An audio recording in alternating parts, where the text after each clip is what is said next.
Hello there, fellow model makers, and welcome to the fourth and last part of our Eduard 1/32 scale BF 109E-3 build. This is where we left off last time. The main kit has been put together and it's time to start painting. I start off by painting the canopy interior German grey. The idea is that the inside of the cockpit, including the metal on the canopy, should all be the cockpit interior color.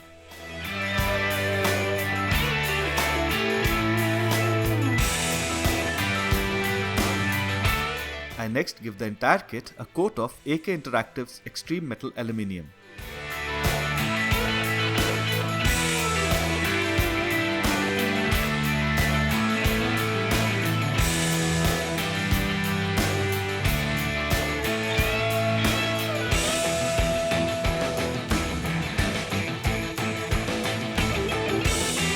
This aluminium base coat will later be used for chipping. However, for now I am more concerned about all the imperfections that have shown up after this first base coat. I start by cleaning up the seam lines on the leading edges of the wings. I use this sanding tool that I got to sand rounded edges.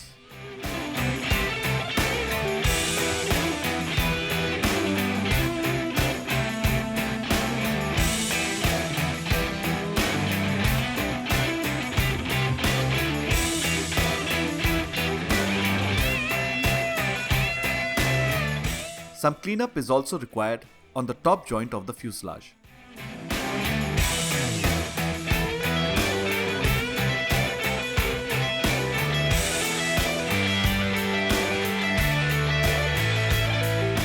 All the sanding has erased some of the panel lines and rivets. I start restoring the panel lines with this photo etch mini saw. I use a masking tape as a guide for rescribing the panel lines.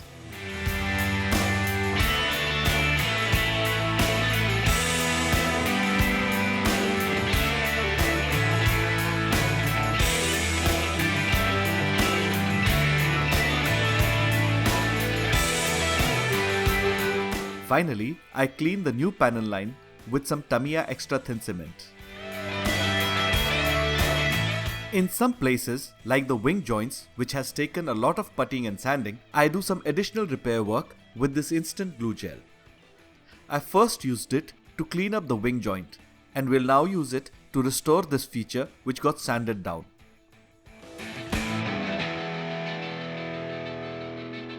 I simply take a dab of the gel and place it on the feature and let it dry. It takes about 4 to 5 applications for the wing bulb to be restored.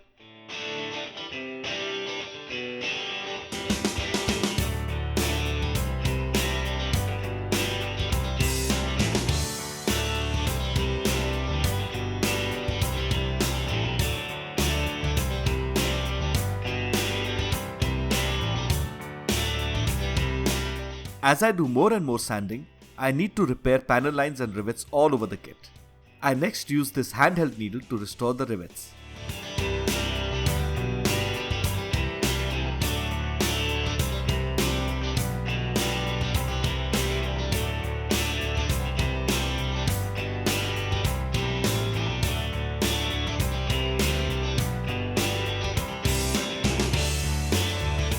I do have the trumpeter rivet maker, but this wheel is too big to fit in certain areas, like here, along the fuselage and the wings. So, I use this photo etch rivet guide and hand punch in all the missing rivets.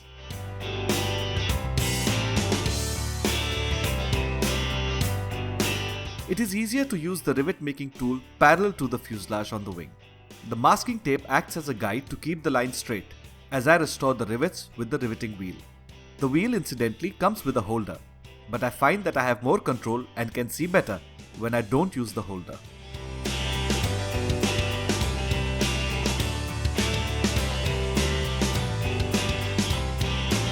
I reapply the aluminium paint once all the rescribing and riveting is done.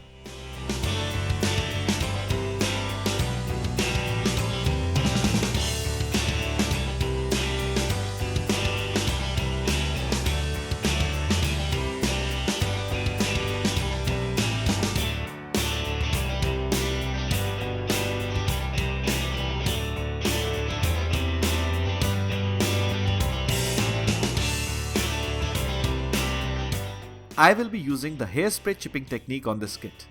I usually prefer using this technique on larger scale models. Unlike smaller models, the chips in this scale are large enough for one to see the depth created by the chip paint. I take some cheap hairspray and apply it all over the kit, straight out of the can.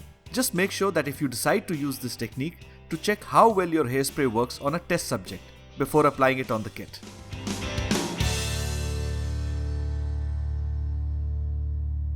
Once the hairspray is dry, the engine cowling is painted yellow.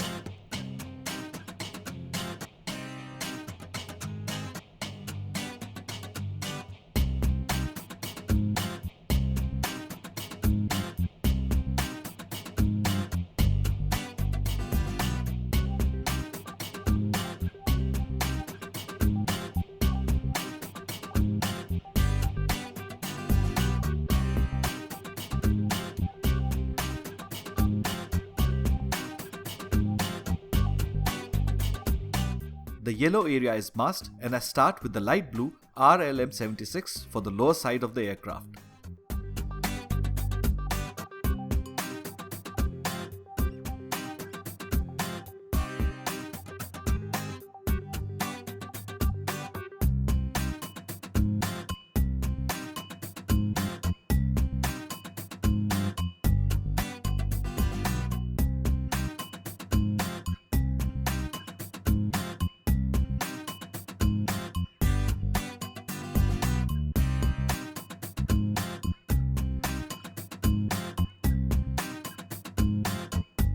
For the base color of the top side of the kit, I use Tamiya's XF20 medium grey.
Before applying the next layer of paint, I use a 1200 sanding sponge to gently go over the entire medium grey area of the kit, as it appeared to be a little dusty and rough.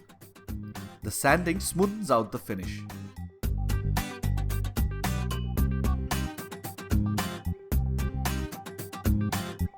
The first layer of mottled camouflage paint is made using Vallejo's Camouflage green. I use about 20 psi pressure on the airbrush to paint a mottled camo pattern.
The second layer of paint is RLM 70, black green.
It's time now to start chipping. First, the area we want to work on is made moist. Next, I use a cocktail stick to start chipping. I concentrate on areas that would see more wear and tear, like the area around the cockpit where the pilot and crew would have walked. Also, I chip randomly along panel lines.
Once I'm satisfied with the chipping, I give the entire kit a coat of gloss varnish, or in my case, a coat of Pledge Floor Care.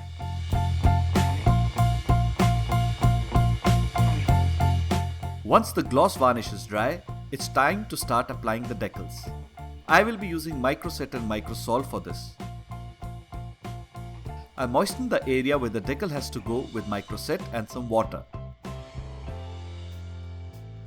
The decal had already been cut and dipped in room temperature water. After a few seconds, it comes loose and can now be transferred to the kit. I slide the decal to its correct position.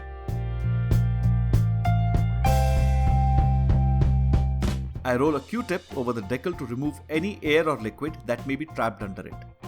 This is important if you want the decal to conform properly. Lastly, I apply some Microsol on the decal. Given the size of the decal, I may apply Microsol several times till I am satisfied that the decal has conformed properly.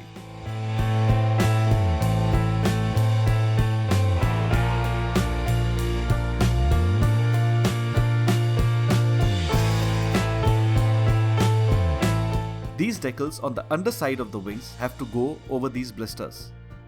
This increases the chance of air being trapped under the decal. In order to avoid that, I first puncture the decal with a needle.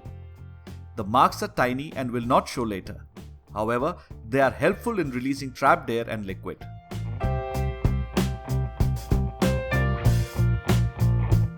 While the decals dry and conform, I start work on the undercarriage. The parts are cut and cleaned. They are then given a coat of aluminium.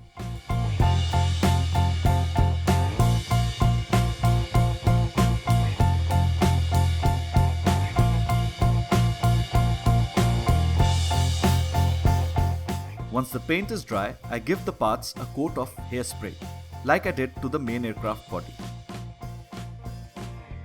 The parts are then painted.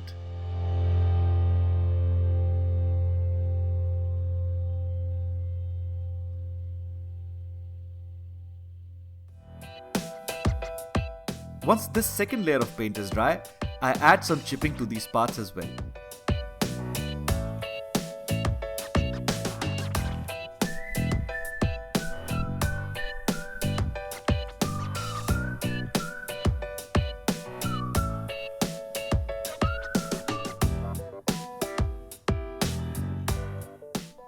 The decals are now dry and properly conformed, but before I can seal them under a varnish, I need to add some more realism by chipping the decals as well. I think it would be odd that while the aircraft is chipped at several places, the decals are in prime condition. So, I use my hobby knife to add chips to the decals as well, especially in places where the underlying paint is already chipped, like here on the wings.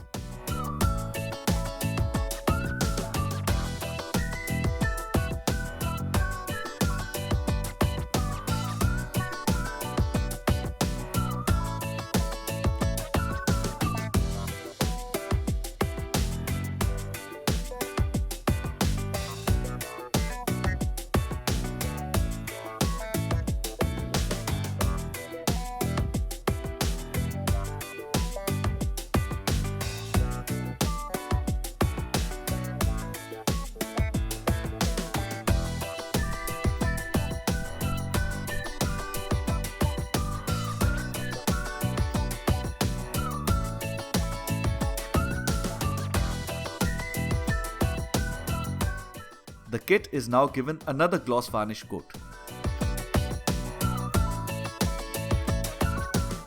Now let's start putting the propeller together. The propeller has been painted with black-green, while the nose has been painted white. Once the parts are glued, I start chipping.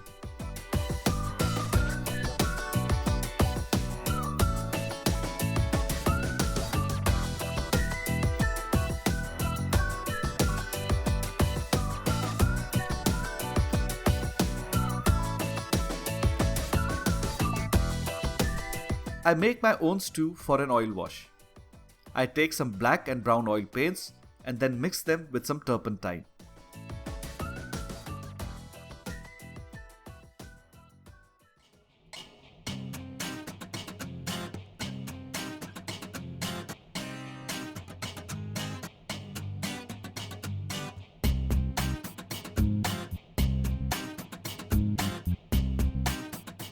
This solution is then liberally applied all over the kit.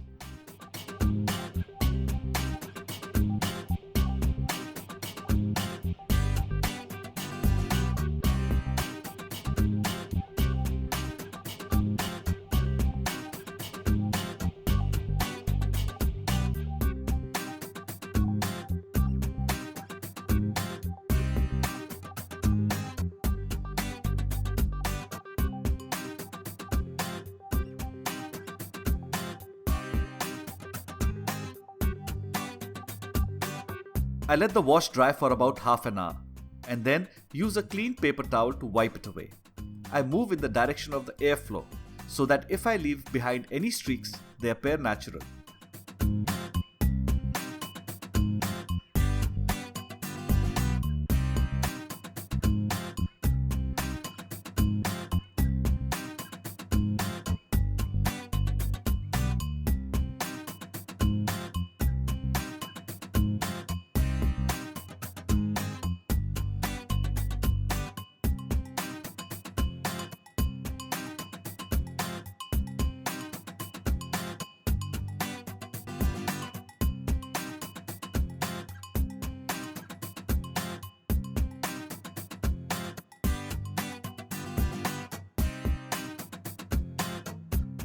I have painted the machine guns black and dry brushed them with some aluminium paint.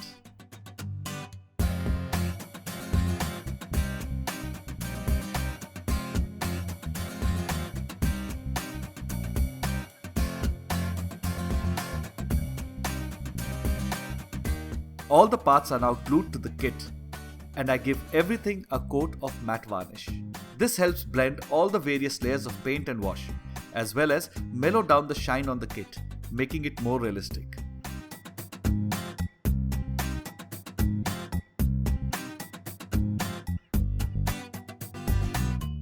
The finishing touch is to add some smoke streaks to the kit with artist's pastels.